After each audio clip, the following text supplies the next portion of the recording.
Derek, the up-and-coming sensation in the corporate scene, exudes kindness and chivalry. At every booze up, he consistently keeps an eye on the little princess of the board. I saw him as I was being pushed to drink and ultimately had to get my stomach pumped. He gave me some advice, Jamie. Just let it slide. She's never had a tough time before. I was on the verge of tears, if only Derek wasn't my boyfriend. The day the scheme was swiped, Derek rarely bowed his head to me. He pleaded for me to please approach the cutthroat young mogul in the circle and assist him in retrieving the project. I gave in. 3 days later, Derek personally escorted me to the young mogul. But I kept it on the down low. The project never returned. Neither did I. Tonight's booze up was supposed to have nothing to do with me. Derek hit me up and insisted I show up. When I got there, I discovered that Hannah wanted me present. As I stepped into the VIP room, I realized Hannah had something planned. She was playing a game with Derek. The game was about sharing a cookie, eventually inching in for a smooch. Everyone cracked up. "You better take responsibility for Hannah and Derek," they teased. All the folks there were Hannah's buddies, only echoing things she liked. After some ribbing, they finally noticed me hanging at the door. "Derek, who's this?" Derek glanced at me, then quickly looked away. "She's the neighbor's sister." I clutched my dress tightly, not contradicting. "I'm not just a sister, I'm your girlfriend." Hannah slid a glass of wine towards me, and I gracefully declined. "Sorry, I'm allergic to booze." Hannah pressed, "Jamie, you think you're better than us?" Refusing to drink, she cut in. "You gotta save your dad's rep. Everyone here's influential. If you don't drink, where's your shot?" Desperate, I turned to Derek for backup. He knew about my alcohol allergy, but stayed quiet. Could these people truly help my dad? I took a deep breath, grabbed the glass, and downed it all. Once I started, I was like a lamb to the slaughter. They kept the drinks flowing, one after another. Laughing. "Look at her go, she can really drink." Derek frowned his delicate brows and glanced over. I thought he'd shut them down, but he didn't. The booze burned my stomach. The mocking laughter slowly died as I blacked out. Before passing out, all I heard was Hannah's playful voice. "Derek, check her out. She's just pretending." I ended up in the ER for stomach pumping. When I came to, only Derek's assistant was by my side. The assistant breathed a sigh of relief. "Thank goodness you're awake." The doc mentioned any delay might have been fatal. "Where's Derek?" I asked. "He was just here, but honestly, a call from Hannah made him dip. Didn't surprise me, like he was scared I'd be mad." The assistant explained, "Jamie, Derek really cares about you. He was by your hospital bed all night, his eyes red from worry. His concern is real. Derek's situation is pretty tough since Hannah's the chairman's daughter at his company." Before, I couldn't figure out why Derek's career was skyrocketing so fast. But after meeting Hannah, everything clicked. She's the chairman's daughter where Derek works. We both hail from the same small town and have been childhood pals for over 2 decades. Our folks even set us up for marriage when we were kids. When tragedy hit my family 3 months back, I turned to Derek for help. I thought he'd definitely back me since my family once supported his. But reality slapped me hard. When I saw him again at his place, he was lounging in bed with a random woman, Hannah. Derek tried to brush it off. "I was drunk and just crashed. Nothing happened." I fired back. "They were asleep together in bed. How is that nothing?" Derek coolly replied, "We're both adults. Don't be so extra." Jamie, take a leaf out of Hannah's book. See more of the world, and you won't be so gullible.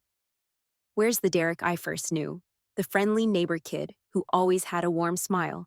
Hannah loved to pick on me, and Derek let it slide, almost to the extreme. I could either take the heat or ditch the relationship. Either way was cool, as long as I could save my dad. When I was getting out of the hospital, the doctor scolded me. "Don't you know you're allergic to alcohol? Stop treating your body like this and eat better. You're too skinny and malnourished." Her words were harsh. But Doc, I used to be different. I was healthy and pretty with long black hair, not like now, dull and brittle like dry grass. I listened quietly, no protests, until she sighed and said, "I'm a mom too. Hurting your body like this. Your parents would be heartbroken if they knew." Tears filled my eyes. I cried all the way to Derek's doorstep, ready to ask him something. "Can't waste booze. Can't waste stomach pumping. Isn't it time we dealt with my dad's situation?" Standing by the study door, I suddenly heard a fight inside. Samuel took over this project. We're screwed. It was Derek's impatient voice. Then you better figure something out. Even Hannah seemed heated. I begged my dad for half a day to trust you with this big opportunity, Derek. If you can't deliver, you gotta make it happen. Fine, fine, Derek conceded. Do you think I dare steal the project from Samuel? I can't handle even 10 of him. Hannah went quiet. Derek, there's another way, she said. Tell me, he replied. Yesterday, during drinks, a friend told me something about Jamie. They said she looks a lot like Samuel's crush. Samuel? I've heard that name before. The chairman hasn't stepped down yet, but Samuel, as his grandson, has been thriving. However, there are tons of rumors about this guy. In the study, Derek's voice turned icy. Hannah, I warn you, don't drag Jamie into our stuff. What's up? Feeling guilty? You know what kind of dude Samuel is? You sure do. Hannah was on her high horse. Crazy temper, unpredictable, doesn't care if there's blood on his hands, goes as far as hurting his own dad, pushing Jamie towards such a lunatic, trying to kill her. Those were the rumors. Samuel cut ties with his family, making his dad's life super miserable. Hannah burst out laughing, a really loud laugh. Derek, I haven't even said anything yet, and you're already thinking about pushing Jamie to him. Talk about being in sync. Derek went silent. He didn't even deny it. I covered my stomach, feeling a chill. Should I let Jamie help? It's up to you to decide. If we can't seal the deal, then you're out along with her. Hannah delivered the final ultimatum, her tone snobby. The next day, Derek locked himself in the study, chain-smoking nonstop. He never used to smoke. He used to be as clear as a spring pond, shimmering in the sun. Now that pond was murky, giving off a nasty smell. In the evening, Derek knocked on my door. He sounded guilty as he explained his request, hoping I could go and smooth things over with Samuel. I wasn't shocked at all. I'd heard of this guy before. They say he has a killer temper. But those were just rumors, nothing to bank on. So, are you saying I'll be safe by his side? Derek was speechless. I know you feel wronged, but Jamie, once this is done, I'll help you save your uncle. The people closest to us are the ones who can exploit our weaknesses. Derek, I just got out of the hospital today, remember? Sorry, I was swamped today. Couldn't pick you up myself. You okay? He reached out to touch my hair, but I dodged it. Jamie, you upset? Nah. If you really don't wanna, it's cool. Wanna do what I said? I want to, so when should I come see him? I never expected to agree so easily. Derek's face suddenly turned cold, his brows knitted. 3 days later, Derek personally drove me to the hotel. Jamie, you sure about this? Of course, I hate seeing you so stressed. He had a pair of tender eyes. I used to love his eyes a lot, but now I find them annoying. It doesn't matter about my future. It's all for my uncle. No for Dad. He took out a bracelet and fastened it on my wrist. Jamie, keep this on you. I'll come get you. Stepping out of the car, in a hidden corner, I took off the bracelet and tossed it in the trash. I'd been disappointed in Derek for a long time. I could tell he was avoiding me, not just because of Hannah, but probably because he feared my dad's case would drag him down. So, for these 3 months, he talked a lot, but did nothing, wasting time. Young love always bites reality. I headed straight to the top floor of the hotel. Samuel was a weird guy, never stayed home, always in hotels. He'd booked the presidential suite on the top floor. The door was wide open, but the room was dark. Just as I was about to enter, a man was thrown out from inside. Yeah, thrown out. A middle-aged dude, battered, was tossed out of the room. He yelled, "Samuel, I'm sorry. I won't do it again. Get lost." With that icy voice, a fruit knife flew straight and stuck in the carpet in front of the man. It missed him by just 2 millimeters. I knew those 2 millimeters weren't a mistake, but intentional. I shivered and looked up. The man was sitting on the sofa, his face hidden in the darkness. Only his fingertips showed a bit of red. "Samuel," my voice trembled. "I'm Jamie," I said. "Come here." He cut me off. The closer I got to him, the dimmer the light became. But I could still see his sharp facial features and slender legs. Introduced by Hannah and Derek, I finally managed to finish speaking. "I know," Samuel replied casually. "Can you kiss?" "No." "Never had a boyfriend before?" "No, but I had a playground kiss. In the past, not anymore. When did it stop? Just now. He chuckled softly, very quietly. It felt like a feather lightly brushing my skin, causing a ticklish feeling. Surprisingly, it wasn't bad. Can you do it? Samuel asked again. Do what? He made a simple sound, making my cheeks flush. No. I stumbled, not continuing. Samuel had already let go of my hand. Kidding with you? Don't worry. I'm not trying to make you do anything you don't want. Surprisingly, he turned out to be quite sensible. Samuel wasn't going to push it. He lowered his head, ready to back off again. I suddenly reached out and hooked the buttonhole. I was just nervous, not unwilling to prove my determination, I said, reaching behind and unzipping his pants. A silhouette bigger than I'd imagined appeared. Thanks to the darkness, my blushing face was hidden. Tell me, how can I be more like her? Like who? Your crush, Samuel. He chuckled. You're pretty dedicated. I volunteered to be this stand-in, so I'll fulfill my duties. So can you tell me, what should I do to be more like her? This is fine for now, Samuel replied simply. I guessed he meant I should keep taking the lead. Maybe his crush is a very proactive person. I gritted my teeth, mustered up courage, and pushed him to the edge of the bed. Kissing him wildly, a reading lamp on the bedside table lit up Samuel's features. He was undeniably handsome, unmatched by anyone else. Derek used to be the school hottie, but compared to Samuel, no contest. I stared at Samuel's face, stunned. Why stop kissing? Seeing my silence, he rolled over, spread his legs, and pinned me beneath him. Jamie, pay attention. This is how you kiss.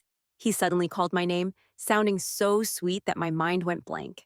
Then I was engulfed in a long, wet kiss.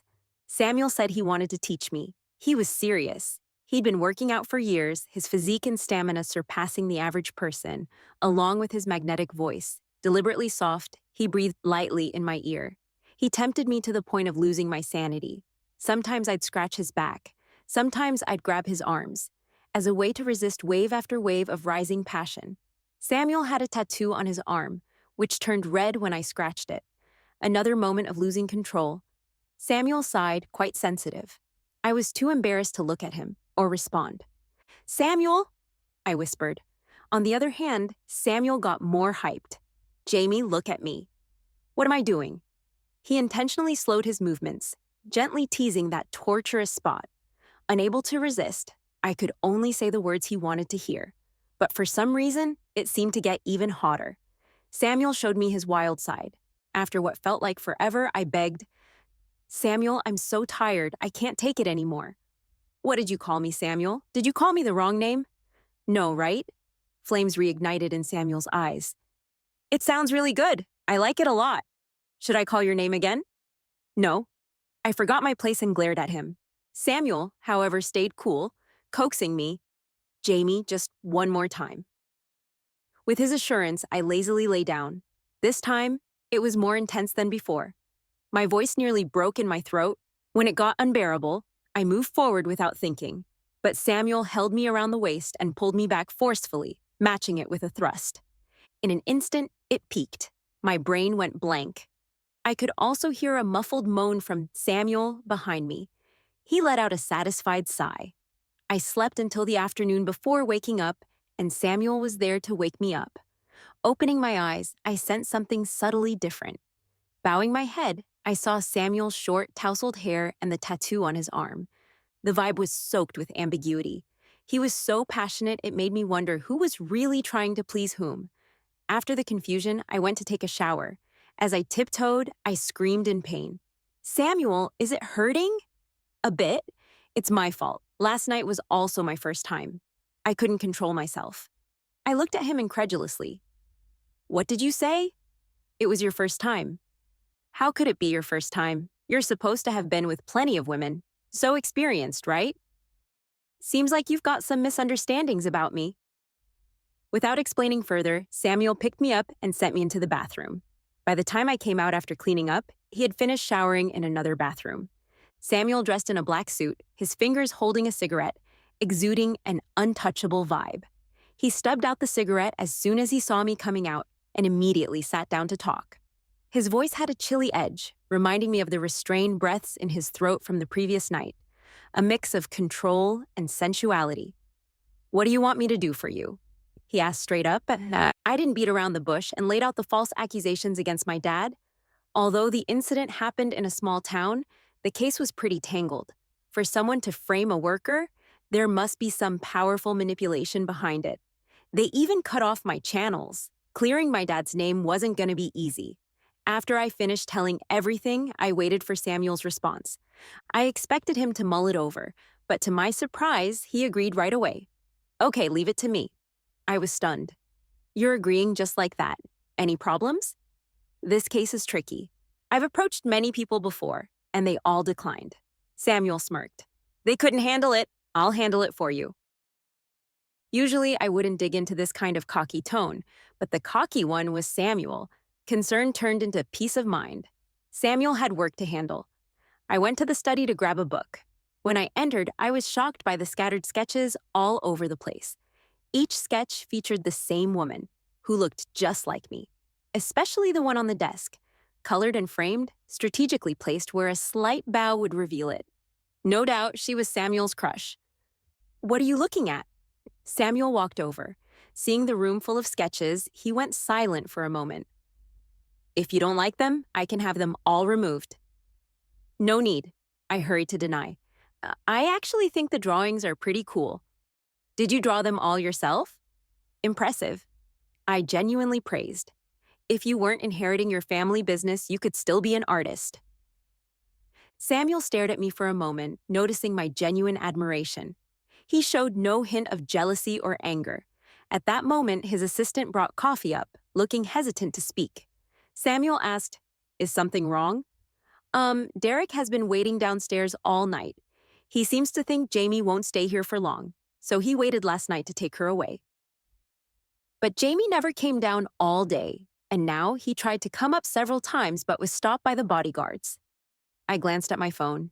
Sure enough, there were over a dozen missed calls and messages. The earliest one was from last night, shortly after I had arrived upstairs. Derek said, "Jamie, I've been thinking, and I've changed my mind. Just come down and I'll take you away." Not getting my reply, he got more anxious. "Jamie, please pick up the phone. Are you mad? It's my fault for not thinking clearly before bringing you here. Have you seen Samuel? Is he in a bad mood? Don't worry, I'll come up to protect you." The assistant even pulled up the surveillance video downstairs. Derek paced anxiously at the door, no longer as chill as before. The assistant asked, "What should we do now, boss?" Samuel didn't answer, his dark eyes fixed on me, seemingly gauging my reaction. I stayed cool and said, "I almost forgot.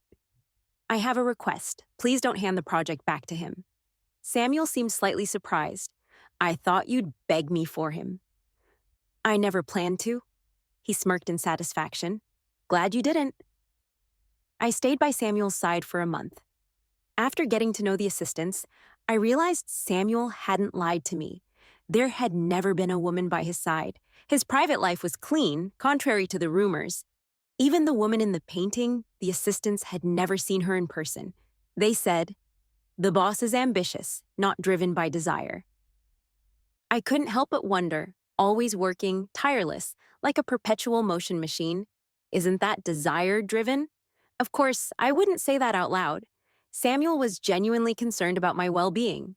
Sometimes waking up in the middle of the night, I'd find him still awake, leaning under the reading light, looking at my dad's case files.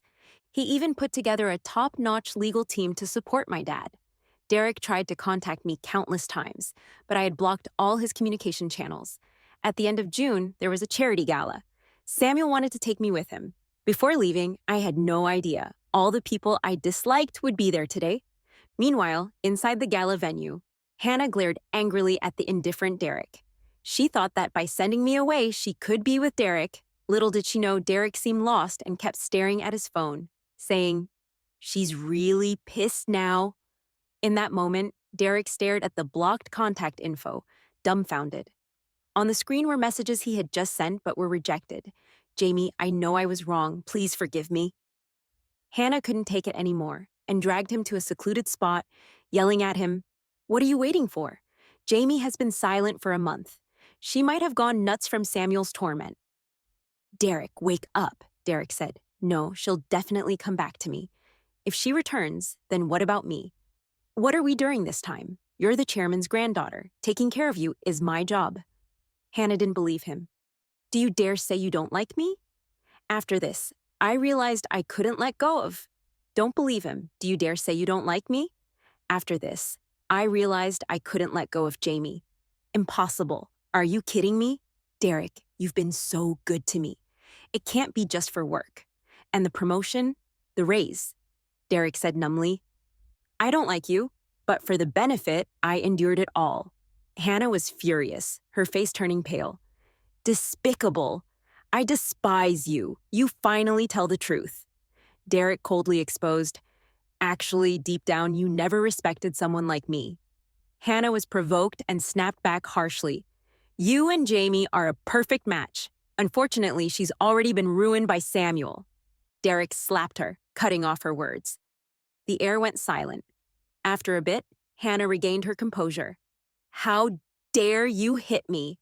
Derek, you're fired from now on. I'll make sure you never find a job again. Derek responded indifferently. I have evidence of your violations in my hands. You can try. No wonder he was acting out of character today. Because he held the company's Achilles heel. A clever guy like Derek had long prepared for this. If they dared to silence him, backup data would leak. No one knew where he had backed up the data or what kind of sharing program was set up. Hannah glared at him, full of hatred. At that moment, Samuel arrived. Seeing Samuel, Hannah lost her temper even more. She cursed even harder. Jamie is useless, a waste, can't even win back a partnership. But before she finished, her eyes suddenly widened. Walking next to Samuel was Jamie, the one she thought had completely failed. I linked my arm with Samuel's and entered the event gracefully. All conversations stopped. Everyone turned to look at us. The gown Samuel had picked for me fit perfectly. During this month, he had spoiled me with various supplements, almost giving me a nosebleed from so many. Thankfully, he had revived my dry hair. I had gained weight, looking healthier. In a corner, there were two familiar gazes, Derek and Hannah, who I hadn't seen in a long time.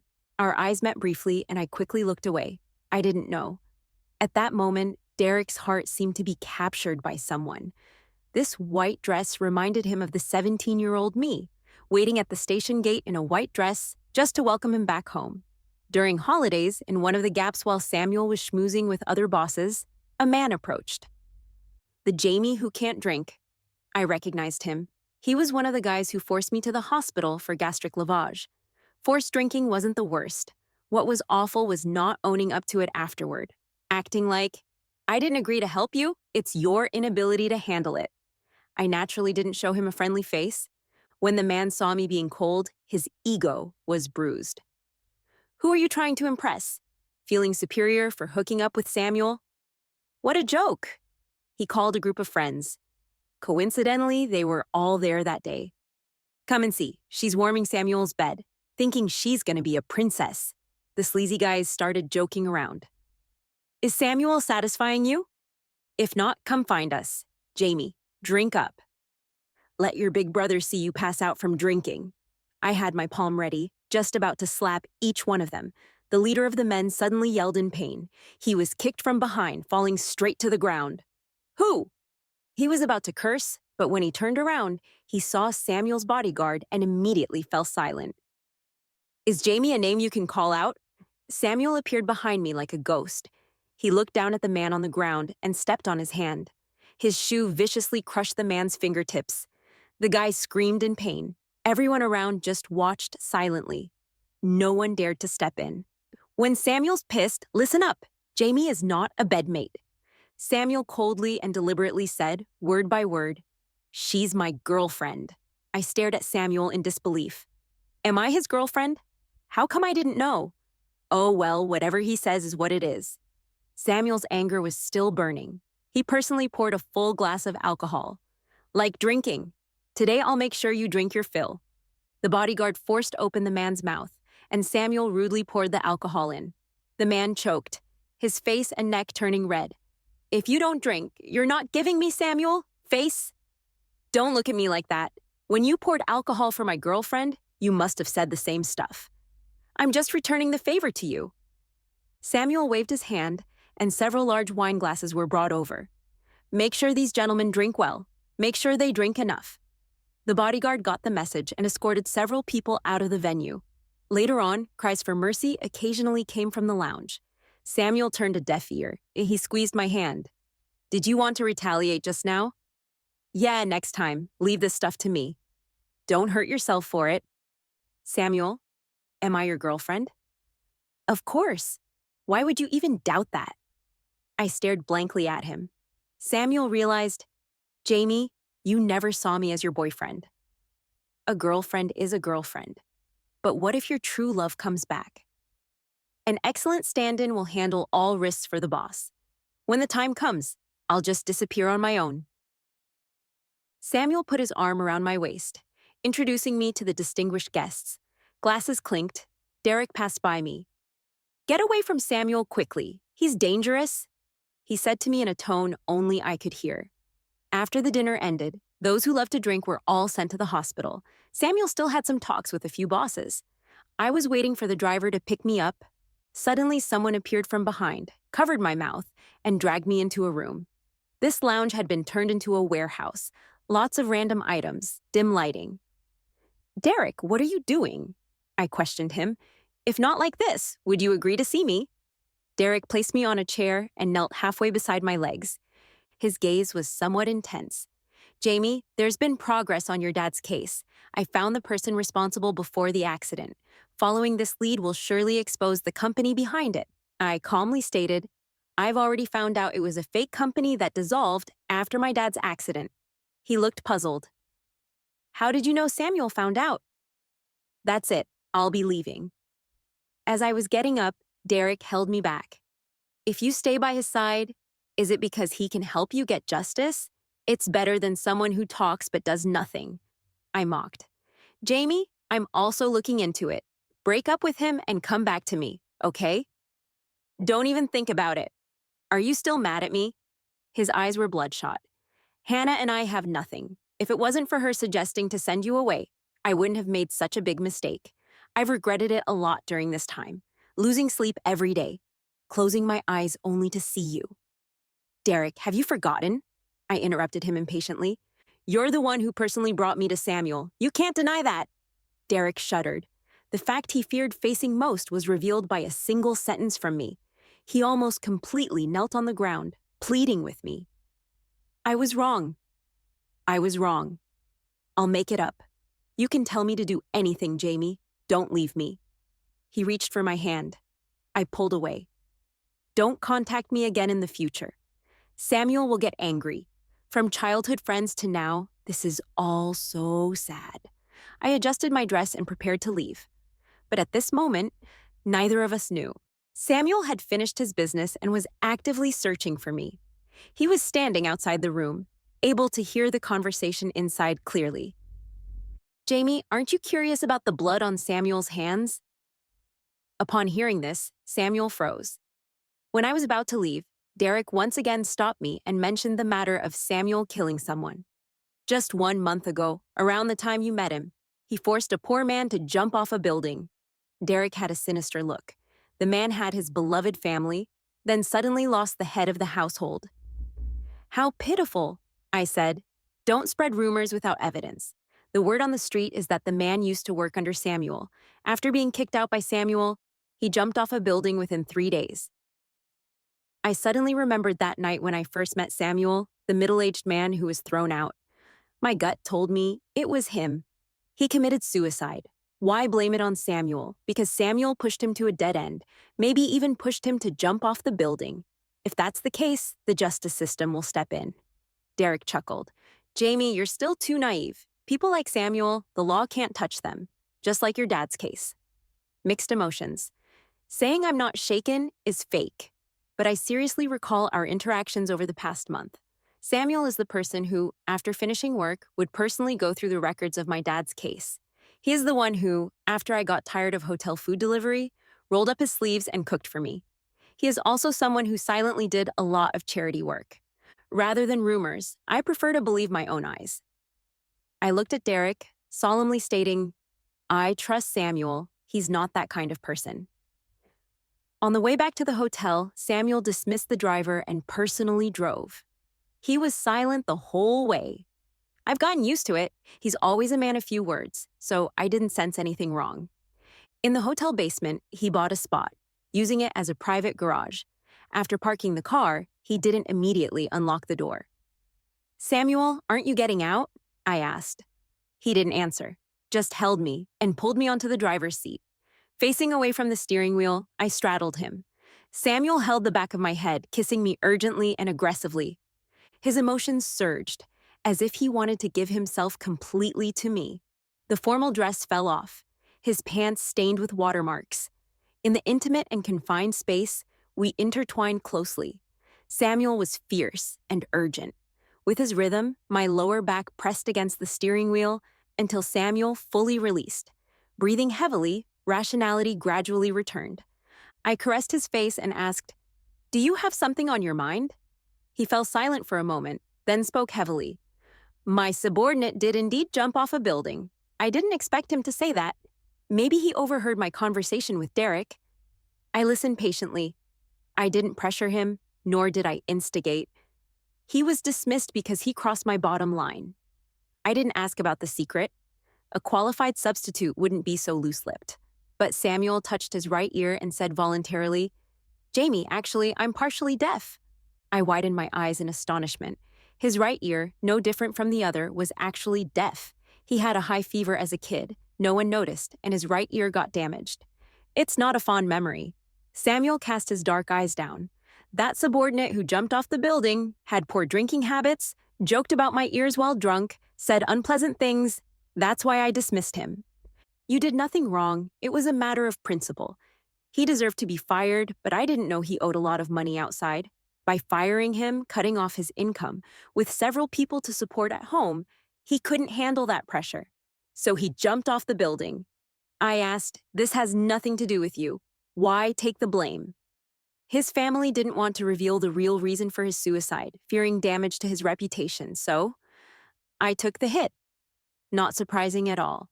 This is the Samuel I know, ruthless in tactics, ferocious in character, but when it comes to right and wrong, he has principles and boundaries. Let me guess, did you end up paying off his debts too? Samuel was first surprised, then said calmly, "You know me too well." After his death, his creditors went after his family, who were widowed and orphaned, so I decided to pay off their debts. I knew it. Jamie, I'm telling you all this mainly to thank you. Thank me for what? Thank you for trusting me, Samuel said. The formal dress was already torn. He held me, taking a separate elevator to the top floor. After entering the room, I hugged him proactively. Like just now, shall we do it again? Samuel's eyes flickered. Can we? I didn't answer, just held onto his waist, saying, Samuel, love me fiercely. In the past, he always took the lead, and I would just ask him to wrap it up quickly. Today, let me take the initiative, from the bedroom to the living room. In the end, I was so weak that I couldn't even walk properly. He carried me to the bathtub to wash up. By the way, I was originally studying medicine and did an internship in otolaryngology. But then I took a break after my dad's accident. I know, he said.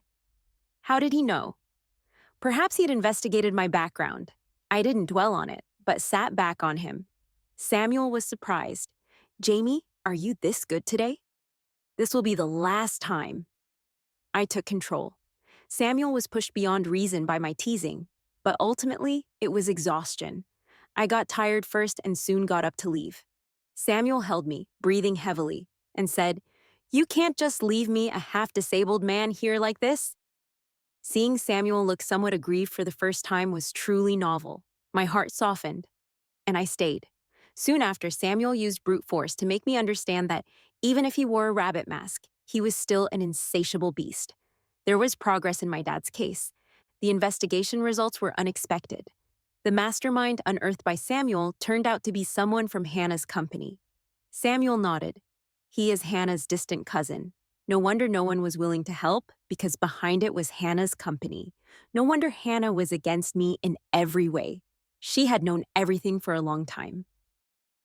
I didn't dare think deeply, does Derek know? Or has Hannah been keeping it from him all along? Jamie, don't get mad just yet, Samuel said calmly. Hannah doesn't have the brains for that. She rarely interacts with that cousin. Their focus is still on their family business. What should I do? You don't need to do anything. Next is a game of capital. Leave it all to me. I'll handle them for you. But I also want to do my best to repay Samuel. Recently, I've resumed my studies. Hopefully, one day, I can cure Samuel's ears. Jamie, there's actually one more thing. Samuel paused. A rare moment of hesitation for him. After much thought, I've decided to tell you. Derek is sick. It's not a minor illness. About half a month ago, he was diagnosed with early-stage cancer. It hit him like a lightning bolt, instantly crushing him. Although it doesn't need chemotherapy at this stage, it's like a time bomb, uncertain if it'll spread or come back in the future. Nevertheless, he wanted to see me. Unable to reach me, he had to find Samuel. The day I went to the hospital, I ran into Derek's parents at the ward entrance. The atmosphere was tense. Jamie, you finally came. Derek has been asking for you, his father said. How is he? The surgery was quite successful, said his parents. I had nothing more to say. When my dad had his accident, my mom had gone to them for help. But they were afraid of getting involved and avoided seeing my mom. My mom was heartbroken for a long time, saying even a few words of comfort would have sufficed. I didn't have to ask for your help. Later, when my mom passed away, they didn't even show up for the funeral. Two families who used to be so close, now ending up like this. My uncle spoke awkwardly. Jamie, about your dad's situation. It's not that we didn't want to help, it's that we couldn't help. I understand, I said softly. Everyone has their reasons. No need to force it. The more understanding I was, the more guilt they felt. But I didn't want to hear their apologies and excuses. So I went straight into the ward. Compared to the last time we met, Derek looked much worse. Jamie, he exclaimed excitedly sitting up, you're really here, after over 20 years of friendship. Out of politeness, I should also come to see you. I spoke indifferently, distancing myself. Derek couldn't help but feel disappointed. You still haven't forgiven me. It's not about forgiveness. I just understand you. You have your own choices. You chose your prospects. You chose your interests. I have no right to interfere, just like his parents, seeking profit and avoiding harm. It's human nature. I don't blame any of them. Derek looked pained. I used to be so driven by greed, wanting a lot of money, wanting to reach high positions. I'm sorry, I've put things in the wrong order. I've never wanted a big house and a lavish wedding. I looked at him with sympathy. I used to only want you. Derek trembled. And now I don't want you anymore. I let you go since the day you sent me away. Can we try again? Rekindle our feelings. We can. I have someone I like now. Who? I didn't answer, almost confirming it. He just sees you as a substitute. What will you do when the person he truly likes comes back? Derek's emotions surged, causing him to start coughing. Rest well, Derek. I'm leaving. Don't go. Spend more time with me, please. Let me look at you again. I firmly put down the fruit basket and left. However, Derek's words lingered in my mind. Lately, I've been contemplating. What if Samuel's true love comes back? Then let them come back. The drama of a love triangle between a true love and a substitute won't happen with me. Samuel has done enough for me. I don't ask for anything more. Returning to the hotel, I went to the study to change a book and suddenly noticed dust on a picture frame. It was of someone Samuel held dear. I grabbed a clean towel and carefully wiped the dust off the frame. But as I did, the backboard of the frame fell off. As I reattached it, I discovered a signature on the back of the canvas. Jamie, hold on. Jamie, this is my name. Confused, I stared at the letters. Samuel had just finished bathing and came in to find me. Jamie, what are you staring at? Samuel, is this picture of me? It's you. Wait, are you not going to explain? I was waiting for you to remember before I said. He had a towel wrapped around his waist, his short, damp hair still wet. I know you interned in the ENT department because you showed me a medical issue once. Wait a minute, I studied and interned in another city. I've never been here. How did I show you a medical issue? I wanted to move to this city with Derek back then, but the medical school I dreamed of was in another place, Between love and academics, I chose academics. Samuel confirmed my story. Your mentor is a well-known ENT expert in the country, and there were 3 other interns with you. All true, but I interned for only a month before my dad had his accident. Your teacher is very renowned in the field. It's reasonable for you to go to him for treatment. Not really, Samuel chuckled. I went there to get back at someone. Who? The nanny who made me deaf in one ear. Wasn't his ear damaged due to a fever and complications? Confused, Samuel told me a story. When he was a child, a young nanny came to the house. She was actually Samuel's father's mistress. By staying as a nanny, she could openly have an affair under everyone's noses. During that time, Samuel's family was all busy with work and not paying much attention to him. To secure her illegitimate child's future, the nanny intentionally kept his illness hidden. It was only after Samuel had a high fever seizure that the adults found out he was sick. His right ear was destroyed, and his hearing in the left ear was reduced significantly. But his father couldn't bear to punish his mistress. He only fired her. He even considered bringing the illegitimate child home to replace Samuel because of his half-disability. Samuel grew up in the shadow of possibly going completely deaf at any time. The hatred in his heart grew into a towering tree. After joining the family business, he disregarded family ties and was the first to kick his father out. The reputation of his cruel and indifferent nature spread from that time, but it wasn't enough. Why should the person who ruined his hearing be able to live so carefree with his family's money?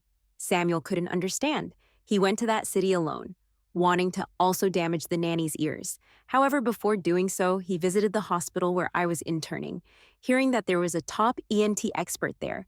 Previously, Samuel had a negative mindset and never actively participated in treatment.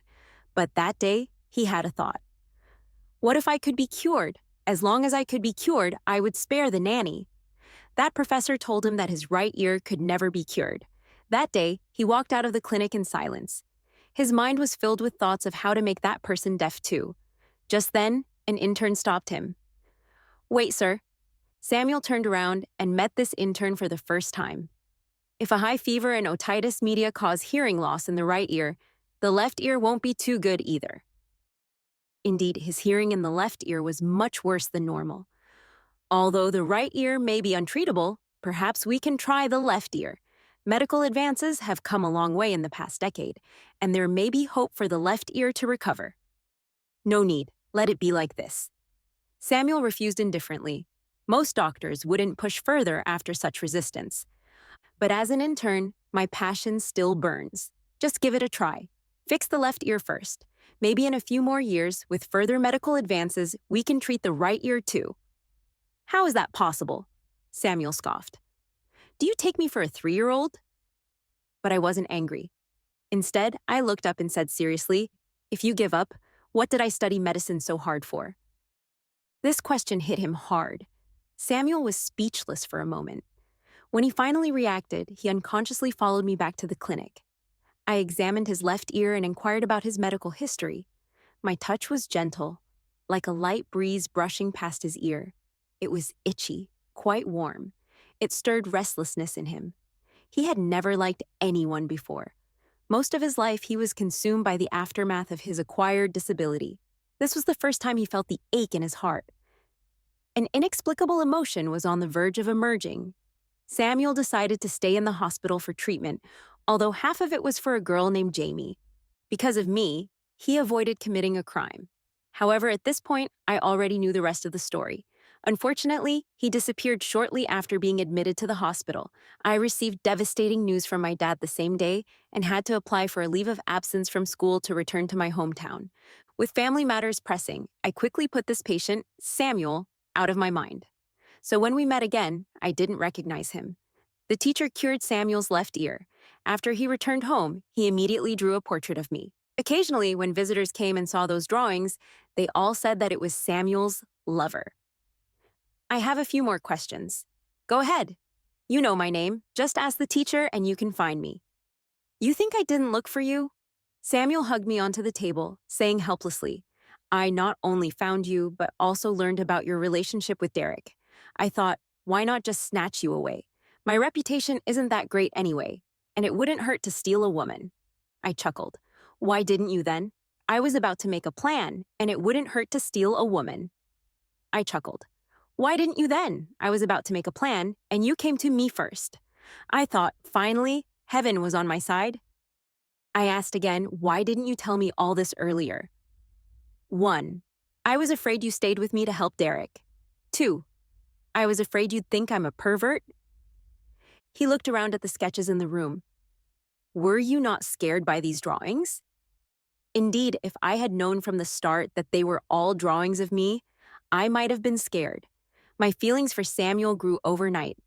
Now, looking at these drawings again, I can treat them with a calm mind. Samuel's hair was almost dry. The faint scent of shower gel still lingered on his skin. I buried my face in the crook of his neck, kissing it again and again. Suddenly, I remembered that night when he risked it all. Samuel frowned, asking, "What do you think?" You unzipped my pants and kissed me all over as soon as you saw me, Jamie.